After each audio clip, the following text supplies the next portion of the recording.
શહેરના વિકાસ માટે તેઓ દાયકાઓથી સતત સક્રિય હતા. તેમણે જિલ્લાના વિકાસ માટે અને શહેરના વિકાસ માટે સતત વિધાનસભામાં પ્રશ્નો ઉઠાવ્યા છે, જિલ્લા કક્ષાએ પણ પ્રશ્નો ઉઠાવ્યા છે, સતત વહીવટીતંત્રને માર્ગદર્શન પણ આપતા રહ્યા છે. તેઓનું સતત માર્ગદર્શન અને સહયોગ અમને મળતો રહ્યો હતો. આજે તેમના નિધનના સમાચારથી ખૂબ શોકાતુર થયા છે.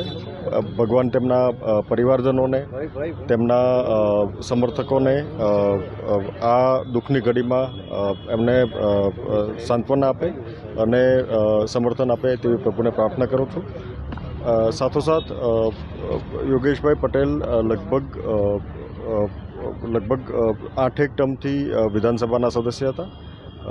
તેમની ખોટ વડોદરા જિલ્લા અને શહેરને ન પૂરાય તેવી છે. પ્રભુ તેમના આત્માને સદગતિ આપે તેવી પ્રાર્થના કરું છું. સમાચાર હમણાં જ મળ્યું છે. અમે જસ્ટ હોસ્પિટલમાં વિઝિટમાં જઈ રહ્યા છે.